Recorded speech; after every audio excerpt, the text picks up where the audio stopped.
What if a small home wasn't actually small? Just compressed potential, like a book with its pages glued together. A lot of us assume a tiny space will automatically feel cramped. But the more I pay attention, the more I realize the tightness usually isn't about square footage. It's about how the space gets jammed up, surfaces taken over, and good corners sitting empty while the worst corners get overloaded. Like a book that's fully written. You just can't read it because the pages are stuck. I learned this the hard way in my 300 square foot studio. It didn't look messy, but the moment I walked in, it felt heavy. My closet wasn't deep enough. The space under my bed was wasted, and the kitchen counter always had that one, I'll deal with it later, pile that never got dealt with. But once I started unsticking the pages, giving items a real home, adding a few small space solutions, fixing key choke points, the whole place opened up. And my daily cleanup time dropped from almost 40 minutes to about 10. In this video, I'm sharing 10 small space strategies that came directly from that experience. And the first one is something you can do immediately. You'll feel the room breathe within minutes.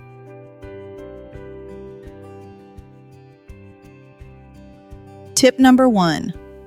There's a kind of mess that isn't real mess. It just looks loud. You know that feeling. The place isn't dirty, but the moment you walk in, you feel boxed. In your head, tightens like, okay, what now? Most of the time, it's not a space problem. It's that too many things are out in the open. Colorful bottles, busy packaging random little items with no real home, each one competing for your eyes. So I don't start by cleaning everything. I start by lowering the visual noise in just one frame. Pick the spot that stresses you out the most, the counter, dining table, bathroom shelf, nightstand. Grab a non-clear basket or bin and sweep in everything you see every day, but don't need to see. It doesn't have to be pretty. It just has to let your eyes rest. My kitchen counter used to have a long strip of tiny things. Vitamins, a spray bottle, my kids' hair ties, medicine packets, the remote. Nothing was wrong individually, but together it screamed unfinished. I tossed them all into a cheap plastic bin and kept only what I truly used daily. The house wasn't suddenly spotless, but the feeling changed instantly. My eyes relaxed, my head unclenched, and I finally had the energy for the next step. And once my eyes aren't overloaded, I tackle the thing that drains me most, walking around tripping over stuff on the floor. If you like this kind of instant lightness, my next video goes into some really interesting Japanese habits for keeping a home breathable without constant deep declutters.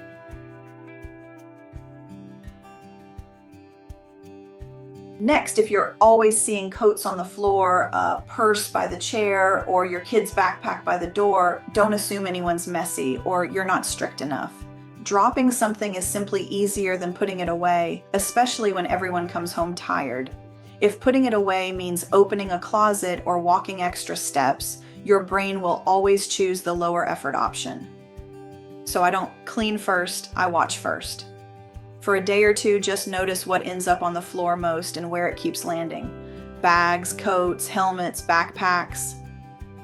They almost always fall in the same spots by the door next to the sofa at the stairs or near a bedroom. Then I put a catch right there. A few hooks at the right height, and a small tray for keys or earbuds, the things that vanish when you're rushing. If you have kids, hang the hooks low enough so they can actually use them. In my house, bags are always piled in one corner by the door. Reminders didn't work. Installing 4 hooks and adding a little tray did. The bags still went to the same spot, just on hooks instead of the floor. The real win wasn't looks. It was not having to bend down and pick things up every day. And once the floor clears, you'll move through the space more easily.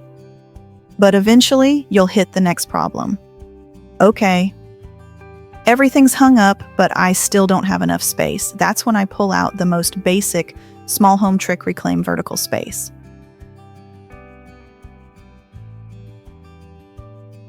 One trap of small homes is that everything has to live on flat surfaces. And flat surfaces are limited, so after a while, the kitchen counter fills up the dining table, fills up the top of the dresser, fills up, and everywhere you look, something is out. Meanwhile, there are a bunch of awkward empty spots I never used to think of as storage behind doors, that narrow wall next to the fridge, the side of a closet, the little strip beside a desk. I call those dead zones. Starting as gentle, pick one dead zone you walk past every day, then add something slim, a narrow shelf, over-the-door hooks, or an over-the-door hanging organizer. The goal isn't to create a new place to shove things. The goal is to give your flat surfaces their breathing room back. Because the less stuff you see on surfaces, the less tired you feel. I used to keep the broom and duster leaning in a kitchen corner. It looked messy, and it was annoying to grab. Then I added hooks behind the laundry room door and hung exactly 3 things. I actually used the duster, a small broom, and a cleaning cloth. Suddenly, my kitchen had a clear patch that I honestly didn't think was possible. It felt so good, like, wait, this space was here the whole time. If you're thinking, my house doesn't have dead zones, trust me, it does. You just haven't looked at them like blank pages yet. And once the floor is clearer and you're using vertical space better, the next problem that usually shows up, especially with kids, is tiny stuff everywhere. No matter how you try to store it, it spreads. That's when I switched to something more livable zones.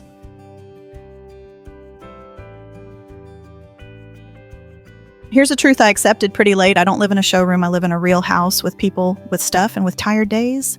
So hyper-detailed systems, where every item has its own little slot, tend to die fast. Not because they're wrong, but because they require you to be sharp and patient every single day. And honestly, I'm not.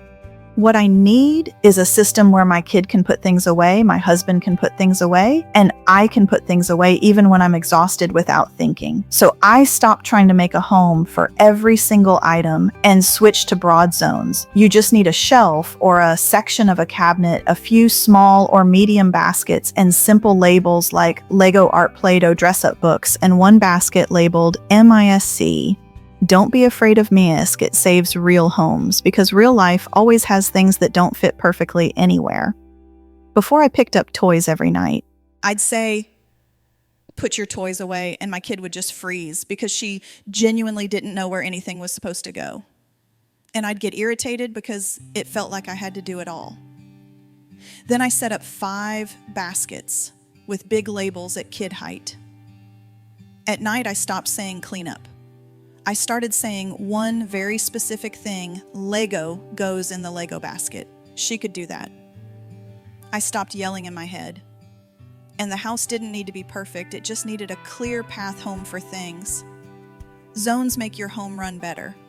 They're not about making it look Pinterest perfect, but even with zones, there's still one quiet culprit that keeps you mentally exhausted, the stuff you keep telling yourself you'll deal with later. And I handle that in a very practical way.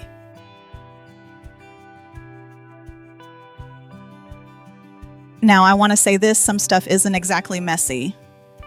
It's just unfinished. But that unfinished feeling is what makes your chest feel tight. Because every time you walk past it, you remember it. Every time you see it, you remind yourself. And it starts to feel like you're constantly owing life a task. This pile is usually things like something you bought that needs to be returned next week, something that needs fixing when you have time, school papers, bills, warranty slips, medical paperwork. It's not huge, but it clings to you. I don't force myself to handle it immediately. I just created 2 legal landing places for lingering stuff. 1, pending basket for returns, repairs, donations to drop off, and anything that needs to go somewhere else. And 1 paper inbox tray for mail bills, school forms, and medical papers.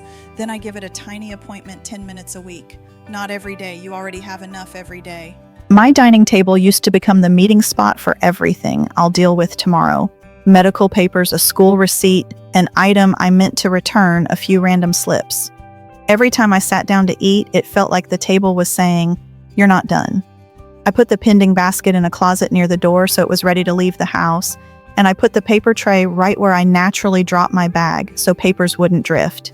The table cleared. And the lightest part wasn't the table, it was my chest. because the unfinished business wasn't staring at me all day anymore. By this point, you've lowered the visual noise, cleared the floor, reclaimed vertical space, built zones, and contained pending stuff. Next, I'll help you make it stay livable, longer organized in a way that doesn't collapse the minute you have a busy week.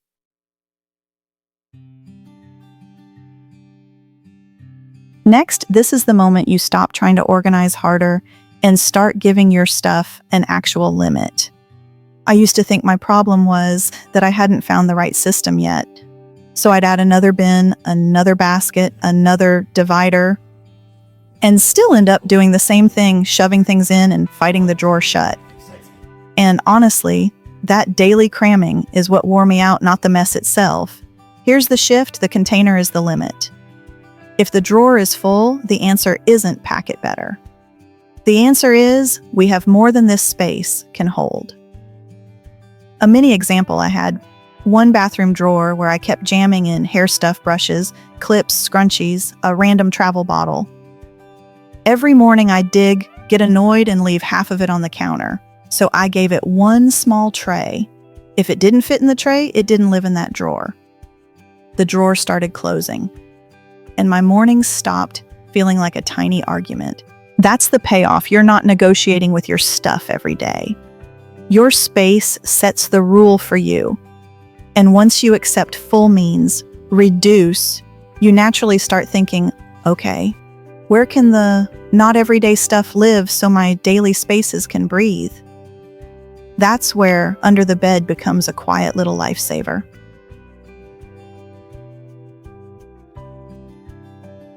So if your closet is tight and your shelves are maxed out, let's use the biggest storage space most of us ignore: under the bed.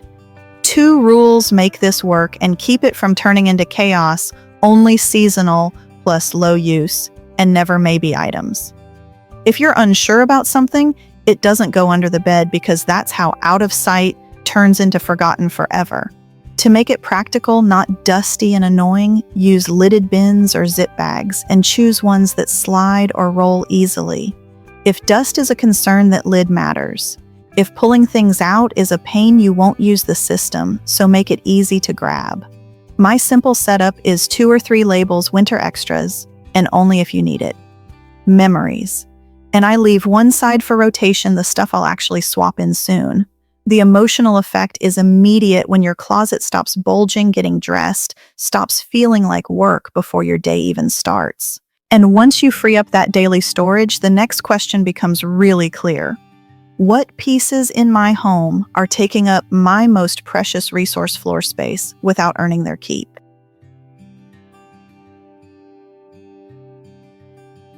Now let's talk about the kind of clutter that doesn't look like clutter. At first, furniture that takes up space but doesn't actually help you live. In a small home, floor space is gold. So I use a quick rule you can remember without thinking: 2 jobs, it's a keep. 1 job equals reevaluate. Here's the checklist I run. If this item takes up floor space, does it also store something? Does it reduce visual mess? Yes or no? Does it replace another piece, or am I just adding a real-life moment from my house? I had a cute little table that was supposed to be decorative. In reality, it became the drop spot for everything: bags, mail, chargers, that one item I needed to return. It wasn't a table, it was a clutter magnet. I swapped it for a storage ottoman, same footprint, but now the chaos could disappear. The room didn't become perfect, it just stopped feeling constantly clogged. And even with the right furniture and storage, there's still one thing that can stall you completely: the maybe items, the ones you can't decide on. That's where the next tip is basically emotional first aid.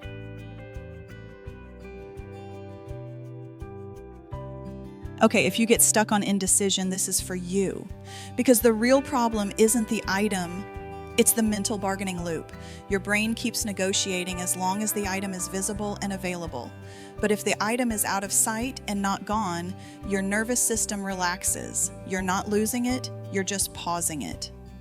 And that's why this works. Here's the method label a box. Use 7 days. If you need more runway, make it 14, but I like 7 because it's enough to include real-life work days, a weekend, at least one moment where you'd naturally reach for the thing. Anything you're unsure about goes in the box. Then you live normally. If you truly need it, you'll pull it out. If the week passes and you never touch it, that's your answer without a single dramatic decision. Fast examples: the pretty cup you never choose because it's annoying to wash, the kitchen gadget you swear you use, the random lid or container you keep just in case. The relief is simple. You're not judging yourself. You're just testing reality. And once the box shows you what you don't actually use, you need the final piece. Otherwise, those items just become a new pile you avoid.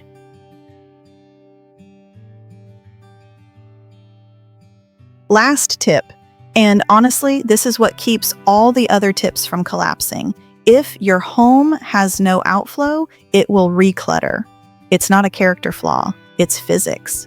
So instead of waiting for a big decluttering day, I keep one donation box in a fixed spot somewhere easy. And anytime something clearly isn't serving us, it goes straight in. What goes in the box? Think small and obvious: extra mugs you never pick, duplicate water bottles, kid toys missing pieces, shirts you don't reach for, beauty products that didn't work, random cords you can't name, decor that only adds dusting the backup item you already have 3 of. Then the part that makes it real: set a reminder every 6 to 8 weeks or quarterly to actually drop it off. Without a date, the box becomes another pending pile, and you deserve better than that. So here's your closing action for the whole video. Pick one corner and give it an exit. One small outflow is how a small home starts to feel breathable again.